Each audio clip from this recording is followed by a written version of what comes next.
Gemini, June 2014 with me, Lada from Astrolada, for everyone who have their ascendant, sun or moon in Gemini. And if you don't know your ascendant or moon sign, and especially their degrees, you can find them out at my birth chart calculator, for which I'm putting a link here. If you can't figure out how to use it, you can send me your details and I can help you out. Anyway, listen at least to your ascendant sign prediction. It's very important. What happens if you're June? What happens for you in June, Gemini? Let's start with the good influences. Venus is the planet of ease and fulfillment, and whatever it is right now in your horoscope, this is where you feel your greatest sense of joy and fulfillment and pleasure. And when the situation gets tough, you should do the things that Venus demands from you from the 12th house to make yourself feel better. And what is 12th house? 12th house is having alone private time. 12th house is going into your privacy, maybe reading a book, escaping reality, maybe watching a movie, maybe going to a spa and having a massage, maybe going 12th house rule spending. So spending on something beautiful, because Venus is beautiful possessions, beautiful dresses, makeup, you know, or anything that indulges the five senses.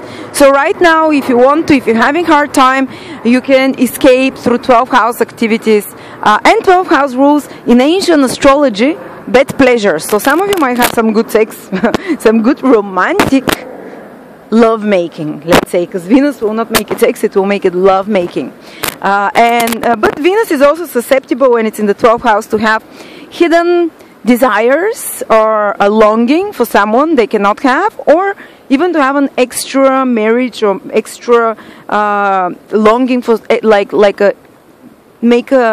something hidden behind the scenes, especially connected to relationships, especially connected to enjoyment of the senses. So you have a bit more secretiveness there, but this can bring you a lot of joyfulness and pleasure as well. And it's great also if you're going on a holiday, because 12th house rules running away from reality, escaping the drudgery of daily life. It's a spiritual house of liberation, and how most people, how do they do that? They do it by they escape reality by going on a holiday, and you can even meet love there or have some really sensual pleasure and experience, like good food, like enjoyment of the senses if you take a holiday now. So good time for this, Gemini. Or if you're really stressed in your daily life, just take a day off, go somewhere out, stay in nature, spend some time alone, do something to escape reality. Don't get drunk. I mean, you can do that as well. You might be more susceptible to that. That's another way to escape reality. But there are healthier ways to do that. Or you can maybe draw, write, create something, because it's also a very creative house, but in a way for healing, for therapy, healing influence. Okay, then the sun is in your first house, which means that the sun energizes and vitalizes you. The sun is in Gemini, and almost till the 20th of June this happens. So now is a great time to start new projects, to start thinking. This is the start of your year. This is your solar return, basically. So for many of you Gemini ascendant, especially Gemini sun as well, Gemini sun people who have birthdays now, it is a time to start planning for the next 12 months of your life.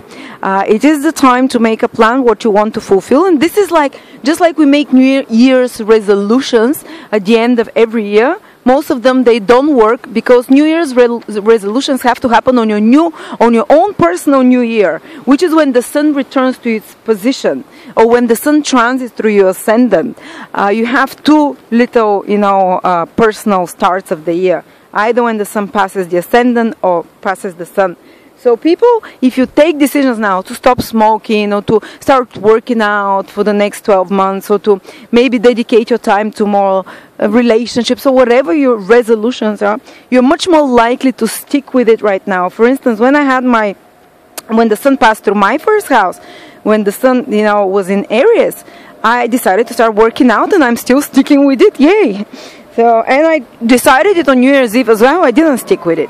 So this is the time now to make those New Year's resolutions for you, and to initiate the first steps for new plans, because they'll be more successful if you initiate them now. Also, Mars gets retrograde in your second and first story, not Mars, Mercury. And when people hear Mercury retrograde, oh, we shouldn't do anything. Not at all. It's not at all. Actually, when Mercury gets retrograde, it comes closest to the Earth, and it's much more stronger. So your organizational abilities become stronger, your abilities to manage and order things become stronger. Mercury rules your skills, how skillful you are at something, how dexterous you are, how quick your mind is to solve things. When Mercury is closer to the Earth, when it's retrograde, a person uses a lot more of those qualities than at other times. So right now, a lot of you might find themselves cold, especially when Mercury gets retrograde in your first house, in your own sign, Gemini. This happens rarely. This might happen once every 10 or 15 years, you know. So this is a time when you're really called to show your skills and ability, to even develop them, or to, if you've decided to start a new business or a new venture, you might be asked to show much more skill. And this can be stressful, this can be demanding, but Gemini, this is your planet, Mercury is you, so you're naturally the most skillful and talented sign, one of the most skillful and talented signs, because Gemini rules all our abilities together with Mercury. And this thing becomes very present for you now. So maybe you'll be asked on a project where you demanded to really show the best of your skills. That's why it might feel stressful with this Mercury retrograde, but actually you develop a lot more your skills and your abilities, and your mind, you're using it a lot. And from time to time, for a week or two, for about maybe 10-15 days, you might feel that there is a little bit more pressure on you and a little bit more delays, because when Mercury moves retrograde, its energy becomes somehow heavier. So it might be a little bit more stressful, but eventually the outcome of this retrograde result is that you've really improved on your abilities, on your communications. Maybe you've made more contacts.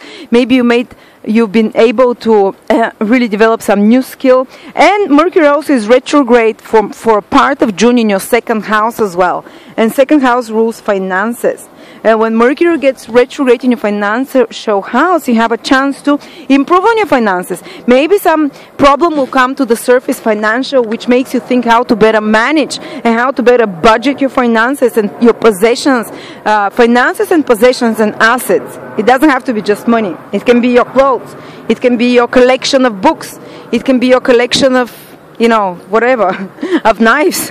But you have a chance now to better manage those, to create a better budget for, which can help you for many years ahead. Because Mercury, as I said, goes retrograde into someone's second house or first house. It happens in both of your houses, rarely, once in many years. And this is a great chance you get to fix some things in regards to your financial situation, and to start working towards improving it.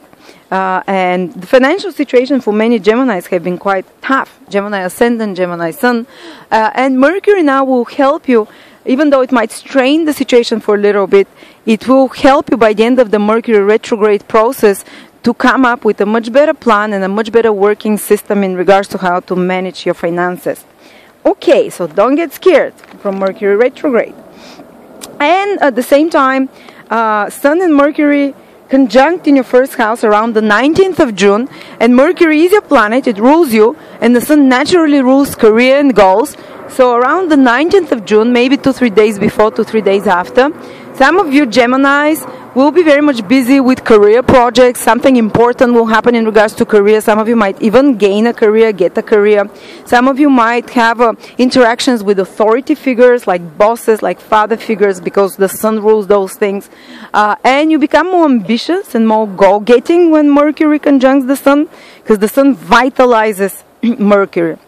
And the Sun, let's say, gives those masculine qualities of go-getting. So it might be a very important day for some of you to do business, to do presentations, to initiate new beginnings, to initiate especially beginnings which are connected to more mental work, to more work of the mind, and to be successful in that area. Or even some of you might be traveling around that time. But it's kind of more positive influence, you know. So this is for you, Gemini. Thank you very much. And write to me your comments.